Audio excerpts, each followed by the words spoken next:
Hello, hi, welcome to this special candid conversation. Presenting to you a wonderful legend. Legend అని ఎందుకంటున్నాం అంటే ఒక జీవితంలో చాలా జీవితాలు జీవించడం సాధ్యం అంటే కొంతమందికి మాత్రమే సాధ్యం. అటువంటి ఒక వ్యక్తిని కలవబోతున్నాం మనం. అందరికీ సుపరిచిత నటులు, దర్శకులు, రచయిత, chartered accountant, mentor, producer, writer, ఇంకా motivational coach, a great dad, a wonderful husband and lots more, a great friend to the society. ఆయనే ప్రదీప్ గారు. ప్రదీప్ గారి వికీపీడియా పేజ్ వెతుకుదాం, ఇంకా కొన్ని విషయాలు తెలుసుకుందాం అని చూస్తే born in 1925 అని ఫస్ట్ పేజ్ వచ్చింది. నిజానికి ప్రదీప్ గారు, I must confess that must be my reincarnation, దానికంటే ముందు జన్మ ఉండొచ్చు. ఆయన పాత ప్రదీప్ కుమార్ గారు యాక్టర్ గురించి వచ్చింది. బట్ మీరు ఎవర్ గ్రీన్, మీరే 25 అని తర్వాత అర్థమైంది. లేదండి, ప్రదీప్ కుమార్ గారి పేరే బహుశా మా నాన్న నాకు పెట్టి ఉండొచ్చు, అంత పెద్ద యాక్టర్ అయినా. Right. So anyway, thank you so much. It's pleasure to converse with you every time whenever we meet. చిన్నపిల్లల నుంచి నేను చూస్తూనే ఉన్నాను నిన్ను, నీ గ్రోత్ చూసాను. I'm very happy. స్వప్న అంటే ఒక brand. So please. Thank you sir. Thank you sir. మీరు హౌ డూ రిమైన్ సో ఇంత ఎవర్ గ్రీన్గా, ఇంత అంటే full of positivity and calmness ఎలా సాధ్యమైంది మీకు life? First and foremost you should identify what you are. The deep soul search. మనం ఏంటి అని తెలుసుకోవాలి. అది నేను తెలుసుకోగలిగా. ఉన్నదాంతో తృప్తి పడేవాడు ప్రపంచంలో అందరికంటే ఆస్తిపరుడు. So I'm happy with what I am. That is my first secret.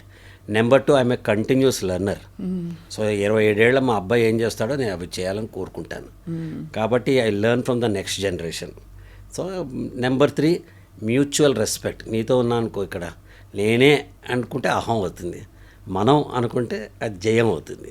So my life success is that ఎవరినైనా కలుపుకుని పోయే తత్వం ఉంటుంది నాకు. So I'm happy with what I'm.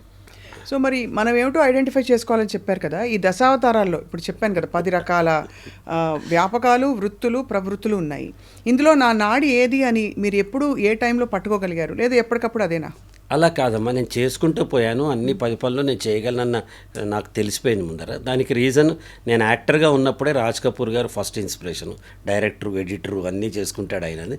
జంజాల్ గారిని తర్వాత నేను జంజాల్ గారిని, దాసర్ గారిని ఇద్దరిని దగ్గరగా చూశాను. చూసినప్పుడు వీళ్ళన్నీ చేస్తున్నారు, నేనెందుకు చేయకూడదు అని అనుకున్నాను. దాని తర్వాత పరిస్థితులు నాకు చాలా పనులు చేసేలాగా చేసినాయి. అందులో ఇవాళ కూడా నేను ఇష్టపడి చేసేది నా motivational speaking. As a speaker నాకు చాలా ఇష్టం. ఎందుకు ఇష్టం అంటే, మనం నేర్చుకుంది ఇప్పుడు సపోజ్ నా అనుభవం ఈ రోజున ఐ క్యారీ, మిగతా అంత ముందరదంతా వదిలేసిన 81 సెప్టెంబర్ 11 ముద్దమందార రిలీజ్ అయింది. అంటే close to 43 years now. Close to 43 years అనుభవం ఉంది. ఈ అనుభవంలో ఎన్నో ఒడిదుడుకులు ఉంటాయి, ఎన్నో నేర్చుకున్న ఉంటాయి, చెరిపేయాల్సినవి ఉంటాయి, మర్చిపోకుండా ఉంచుకోవాల్సినవి ఉంటాయి, జ్ఞాపకాలు ఉంటాయి, అన్నీ ఉంటాయి. ఈరోజు నాకు ఏదైనా యాక్సిడెంట్ అయినా మనం పోయినా ఇక్కడితో అయిపోతుంది. ఎంత పెద్ద చరిత్ర అయినా వాళ్ళు పోగానే అక్కడ ముగిసిపోతుంది. కానీ ఓన్లీ ఒక స్పీకర్, ఒక ట్రైనర్, ఒక మెంటర్, ఒక కోచ్ షేర్ చేసుకుంటూ వెళ్తే నాతో పాటు నీలాంటి వాళ్ళకి, నెక్స్ట్ జనరేషన్కి, ఆ తర్వాత జనరేషన్కి ఈ వీడియో చూసిన వాళ్ళు ఎవరికైనా హెల్ప్ఫుల్ అవుతుంది. సో అందుకే నేను పర్సనాలిటీ డెవలప్మెంట్ కోచ్ కింద 1985లోనే నేను ఎమర్జ్ అయ్యాను. When I was 24 years old. నేను అప్పుడే ఎమర్జ్ అయ్యాను. రీజన్ ఏంటంటే, I still believe the best beneficiary of my class, అక్కడ 3,000 మంది ఉండండి, 30,000 మంది ఉండండి, 30 మంది ఉండండి, is the trainer or the speaker himself. ఎందుకంటే నేను సబ్కాన్షియస్ మైండ్లో నేను చెప్తున్న ప్రతి మాట, అరే ఆ రోజు నువ్వు స్వప్నతో క్రియేటివిటీ గురించి మాట్లాడావు, నువ్వే ఏడుస్తున్నావురా అని నన్ను ప్రశ్నించుకోవడానికి, కొత్తగా ఎమర్జ్ అవ్వడానికి హెల్ప్ అవుతుంది అనమాట. అలా ప్రతి సెకండు కొత్తదనం కోసం అన్వేషిస్తూ, ముందు మనమంతా వాట్సాప్లో ఫార్వర్డ్ స్టేజ్లో ఉన్నాం కదా. అవును. ఆ వాట్సాప్లు ఫార్వర్డ్ కాకుండా ఒక వాట్సాప్ వస్తే ఇందులో నేను నేర్చుకోవడానికి ఉంది. What can I look into that, how can I imbibe that, and how can I practise that, and then share it. ముందరే షేర్ చేయండి 10 మందికి. ఫస్ట్ నాకేంటి అందులో, what is in it for me అన్నది తెలుసుకున్న తర్వాత షేర్ చేస్తూ ఉంటాను. So you teach best what you need to most learn అని ఒక కొటేషన్ ఎక్కడో, ఇట్ ఆల్వేస్ ఇన్స్పైర్డ్ మీ. మీరు అక్షరాల అలా నేర్పిస్తూ మీ ప్రయాణాన్ని. అంటే అమ్మా ఒకటి చెప్తానమ్మా, God has given a beautiful gift called this life. My parents have given this life, God has given this life. I have 2 choices. పొద్దున్న లేవగానే ఓ మై గాడ్ ఇంకో రోజా is first choice, oh my God at another day is second choice. I always choose to be on the second side. Not that I'm born rich, I'm also చాలా సాధారణమైన కుటుంబంలో పుట్టాను. మా నాన్నగారికి ఒక stage of లైఫ్లో 1200 రూపాయలు జీతం ఉంటే మేము 5 బ్రదర్స్ అందరం కాలేజీలో ఉండే. పెద్దన్న ఎంఎస్సి, రెండో అన్న బీఎస్సీ, నేను బీకాము, మా ఉదయ్ తమ్ముడు ఇంటర్మీడియట్, ఇంకో చిన్న తమ్ముడు దిలీప్ వాడు ఇంటర్మీడియట్ ఫస్ట్ ఇయర్ సెకండ్ ఇయర్లో 5 ఉండేవాళ్ళం. ఒక 1000 రూపాయలతో ఆ రోజులో ఎంతో తృప్తిగా 2 గదులు ఇంట్లో కూడా మనం బతికిన వాళ్ళం ఉన్నాం. అవును. సో అలాంటిది ఒక సాధారణమైన జీవితం నుంచి అసాధారణంగా వెళ్ళటం అంటే కార్లు బంగ్లాలు కాదు. నన్ను ఒకతను ఒకసారి ఒక క్లాస్కి ఏదో పిలిచాడు, ఏదో పేరెంట్స్తో మాట్లాడాలని. సెట్ ఫైన్, నేను వస్తానండి అని చెప్పా. ఎప్పుడు 31 మే ఎండలో ఇక్కడ సుందరయ్య విజ్ఞాన కేంద్రం నాన్ ఏసీ హాల్లో, ఎన్నింటికి? సాయంత్రం 4 వస్తానండి, మాట్లాడతా పేరెంట్స్తో అని చెప్పి ఏదో కూలీ మాట్లాడుకుంటాం, కూలీ మాట్లాడుకున్నాం. కూలీ లేకుండా చేయలేం కదా, ఏదో మాట్లాడుకున్నాం. సడన్లీ మార్నింగ్ కాల్ చేసి ఆయన అంటాడు, సార్ కోట్ వేసుకురావాలి సార్ సాయంత్రం అన్నాడు. నేను అన్నాను, మాకు మంచి కోట్స్ ఉన్నాయండి, మా కోట్లు ఉన్నాయండి, డ్రైవర్కి ఇచ్చి పంపిస్తా, మైక్ దగ్గర తగిలించండి అన్నాను. అతను అదేంటండి అన్నాడు, మీకు కోటే కావాలనుకుంటే కోటుని తగిలించండి, కోట్స్ కావాలనుకుంటే నన్ను పిలవండి. అబ్బో what I mean to say is that మనం ఏంటి, మనం వేసుకునే కోటు మీద, మనం వచ్చే కారు మీద, ఇవన్నీ నేను డెజర్ట్ చేసుకున్నాను. పరిస్థితులు నన్ను అలా ప్రకోపించాయి, మనం వాట నేర్చుకున్నాం. ఈ రోజున నథింగ్ క్యాన్ ఇంట్యూస్ మీ ఎక్సెప్ట్ జ్ఞానం. ఇంకేది నన్ను అట్రాక్షన్ అంటే పుస్తకం అట్రాక్షన్, ఇలాంటి వాళ్ళతో ఎవరితో అట్రాక్షన్, మనకంటే తెలివైన వాళ్ళు చిన్న వయసు వాళ్ళైనా వాళ్ళతో ఇంట్రాక్షన్ అనేది మనం నేర్చుకుంటాం అనమాట. అదే నిత్యం మిమ్మల్ని నడిపిస్తున్న ఒక శక్తి. If you stop learning you start dying. Learning is a continuous curve. Beautiful sir, beautiful. ఇవన్నీ మనం చదువుకుని అప్లై చేసుకున్న లెవెల్లో మీరు చెప్తున్న పద్ధతి చాలా వంట పడుతుంది యాక్చువల్లీ చెప్తుంటే. ఇవన్నీ ఎక్కడో కొటేషన్స్ చదువుతాం. సో మీరు యాక్చువల్లీ ఇండస్ట్రీకి రావాలన్న మీ ఆలోచన, ఎందుకంటే we all remember Buchibabu serial, సరే ముద్దమందారం తర్వాత మీరు 2-3 సినిమాల తర్వాత టీవీ సీరియల్కి వచ్చేసారు. బహుశా అది కరెక్ట్ డెసిషన్ అంటారా, అది డైవర్షన్ అయ్యి? లేదమ్మా, ఈ రోజు కూడా నేను ఎప్పుడూ నా డెసిషన్ రిగ్రెట్ అవ్వలేదు. రీజన్ ఏంటంటే అక్కడ 3 సినిమాలు సూపర్ హిట్ సినిమాలు. ఇప్పుడు వస్తున్న సినిమాలన్నీ యంగర్ జనరేషన్ ఎలా హిట్ అవుతున్నాయో, ఆ రోజులో మీ మదర్ తరం కానీ ఎవరైనా వాళ్ళు అడిగితే చెప్తారు ముద్దమందారం, 4 స్తంభాలట, 2 జేళ్ళ సీత. కానీ నాకెందుకో యాజ్ ఏ పర్సన్ నేను అక్కడ ఇమ్మీడియట్ అయిపోయాను. ఇండస్ట్రీ తప్పు కాదు. అప్పటికే బాలచందర్ గారు పిలిచి కోకిలమ్మ సినిమాకి, ఇంకో సినిమాకి ఆడిషన్స్ చేశారు నన్ను. భారతీరాజా గారు పిలిచారు. జంజాల్ గారు అయితే వెళ్ళొద్దు అసలు మద్రాసు వదిలేని కూడా చెప్పారు. నాకు చాలా ఇష్టం జంజాల్ గారికి. నాకు నేనంటే చాలా ఇష్టం అమ్మ, కొడుకులానే చూస్తారు. ఇవాళ కూడా నాకు ఈజ్ లైక్ ఏ ఫాదర్. ఆయన చేతి ఏమంటారు అది ఆశీర్వచనమే నేను ఇంకా ఇవాళ కూడా యాక్టివ్గా ఉండటానికని నేను విశ్వసిస్తాను నేను. బట్ నాకెందుకో నేను పెరిగిన వాతావరణానికి అక్కడున్న సంహో భయమో ఒక ఇన్సెక్యూరిటీ ఫీలింగో నాకు తెలీదు. I wanted to come back and do my chartered accountancy. దానికోసం వచ్చాను. అంటే అది సెటిల్మెంట్ పాయింట్ ఆఫ్ వ్యూ నుంచే సార్, లేకపోతే అంటే ఆపర్చునిటీస్ వస్తాయో లేదో తెలియదు? భయం అమ్మా, భయం. నేను ఇందా చెప్పా కదా, ఒక లోవర్ మిడిల్ క్లాస్ ఫ్యామిలీ నుంచి వచ్చి అక్కడ ఏమన్నా రేపు జరిగితే అనే భయం. ఆ భయం మనకి ఈ రోజునంత అవకాశాలు లేవమ్మా. అప్పుడు ఎన్టీ రామారావు గారి దగ్గర చంద్రమోహన్ గారి దాకా ఎస్టాబ్లిష్డ్ ఆర్టిస్ట్, వాళ్ళందరి మధ్య వస్తాయో రావో తెలియదు. అప్పుడు కొత్త మాదే Muddamandaram is the first cult movie in love story. Calf love స్టోరీస్లో అది ఫస్ట్ లవ్ స్టోరీ. అదే టైంలో సీతాకోచిలుక, జయగంటలు, సప్తపది ఇలాంటి డిఫరెంట్ కాన్సెప్ట్స్తో ఆ లవ్ స్టోరీ స్టార్ట్ అయినాయి అక్కడ. What is in it in case what if I don't get opportunity, ఒక భయము. రెండో భయం, నా నేచర్ చాలా మొహమాటంగా, అన్ఎసెప్టివ్గా, అసలు అక్కడ ఇందులో నాకు నచ్చని పెట్టినా వాడేమనుకుంటాడో అని మొహమాటాన్ని తినేసి అంత సాఫ్ట్గా ఉండేవాడు నేను. సో నాకు నేను నచ్చలేదు అక్కడ. నేను పరిశ్రమ నచ్చలేదని చెప్పట్లా, పరిస్థితులు నచ్చలేదని చెప్పట్లా, నాకు నేను నచ్చలేదు. I just thought I will take a break. పైగా ఎర్లీ ఎంట్రీ కదమ్మా, తొందరపడి కోయిల ముందే కూర్చుందని.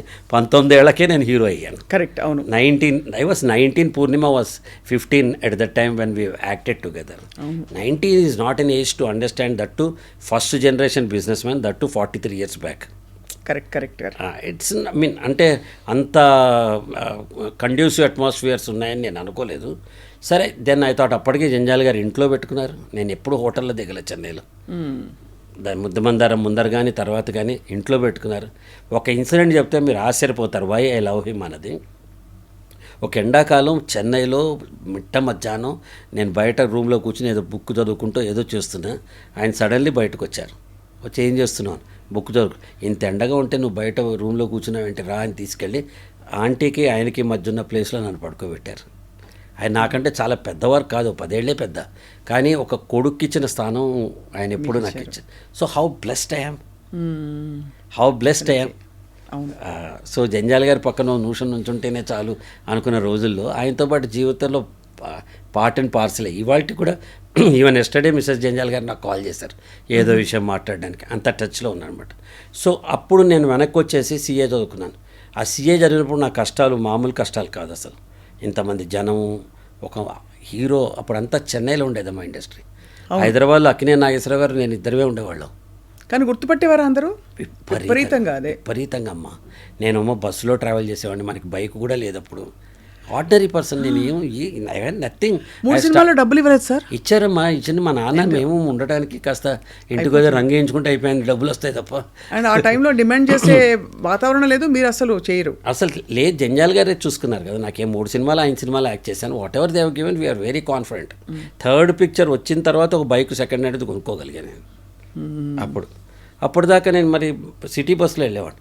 నా బాధ భరించలేక ఒక ఆయన నటరాజ్ గారని, ఇప్పుడు లేరు ఆయన, స్టేట్ బ్యాంక్ ఆఫ్ హైదరాబాద్లో వర్క్ చేశారు. నేను ఎన్ఎండిసికి ఆడిట్కి వెళ్ళేవాడిని, అక్కడ పనిచేసేవారు ఆయన. ఆయన మా ఇంటికి వచ్చి స్కూటర్ మీద నన్ను పికప్ చేసుకుని తీసుకెళ్ళి, మేము ఓల్డ్ సిటీలో ఉండేవాళ్ళం. ప్రేమ చూడండి, తీసుకొచ్చి అటు వచ్చేవాళ్ళు. Then I started realising that నువ్వు సినిమా హీరో అయితే అయ్యో, నువ్వు ఏదో అయ్యో. ఇప్పుడు focus on what position you are in. You are just a student of a chartered accountancy. You need to go to audit, you need to go to canteen there. 100 మంది ఆఫీస్లో పనిచేసే వాళ్ళు ఉంటారు, ఎవరైనా ఉంటారు. లేకపోతే ఒక డబ్బా తీసుకెళ్ళి మనం తినాల్సిందే, చేయాల్సిందే. ఆన్ గ్రౌండెడ్ నేను ఆలోచించడం మొదలెట్ట. ఓ పక్క సినిమా యాక్టర్ కింద వెళ్తే ఫస్ట్ క్లాసులు, ఏసీ రూములు, కార్లు అవన్నీ ఉంటాయి. యాజ్ ఏ పర్సన్ నువ్వు you are just what you are. So 20-22 ఏళ్లకే నాకు ప్రపంచం అర్థం అవటం మొదలెట్టింది. ఎంత వివేకం అంటే మీకు ఆ టైంలో. వివేకం. దెన్ సిఏ ఇంటర్ అయిపోయింది. నేను ఫైనల్ పాస్ కాలేదు. యాక్చువల్ చెప్పాలంటే I'm not a total chartered accountant. ఫైనల్లో ఒక గ్రూప్ అయింది, రెండో గ్రూప్ ఇంకా రాద్దాం అనుకున్నప్పుడు ప్రభు గారు, బుచ్చిబాబుతో వచ్చేసారు. అనగనగా ఒక శోభావం. ప్రభు గారు అని దూరదర్శన్లో కెమెరామెన్, తెలియని వాడి కోసం చెప్తున్నాను.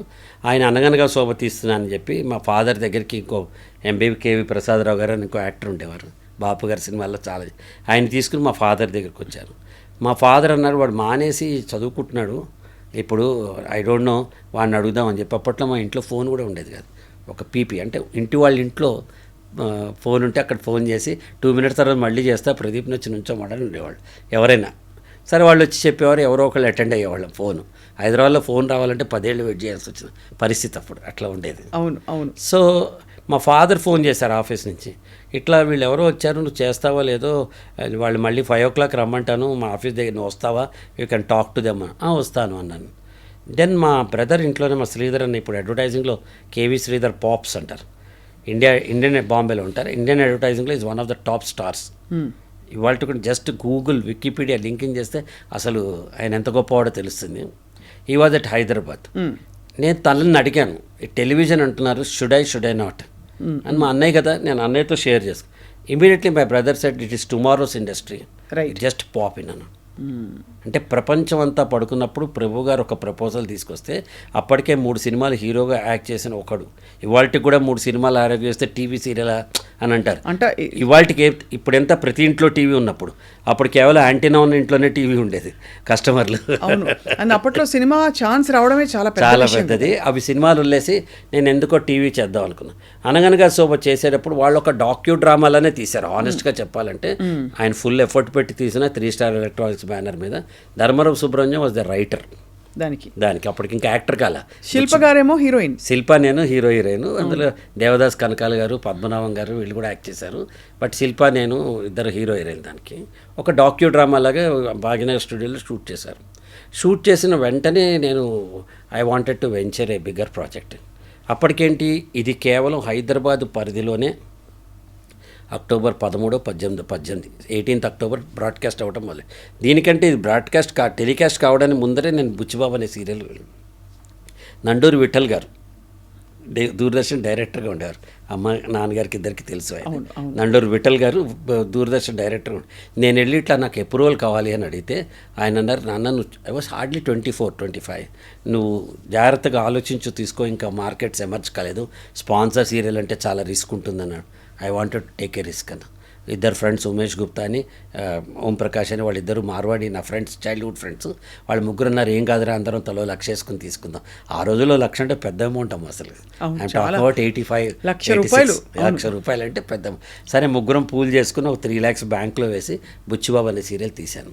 నా అదృష్టానికి ఏమైందంటే కేవలం 8 కిలోమీటర్ల పరిధిలో ఉన్న హైదరాబాదు ఈ transmission దూరదర్శన్ది suddenly all over Andhra Pradesh మొత్తం, ఉమ్మడి ఆంధ్రప్రదేశ్ మొత్తం, ఊరు వాడ 42 లో పవర్ ట్రాన్స్మిటర్స్ కనెక్ట్ అయ్యి ఒక్కసారి ప్రతి ఇంట్లో అలా ప్రతి ఇంట్లో టీవీ సంక్రాంతి సపోజ్ 13వ తారీఖు ఇనాగ్రేట్ అయితే 14వ తారీఖు నా ఎపిసోడ్ టెలికాస్ట్ అయింది. బా, వారం రోజుల పాటు చూసేవాళ్ళు నా మా సీరియల్ చూడడానికి. అట్లా వీక్లీ సీరియల్, వీక్లీ సీరియల్ అమ్మ. అప్పట్లో వీక్లీ సీరియల్ అరగంటే 22 నిమిషాలు.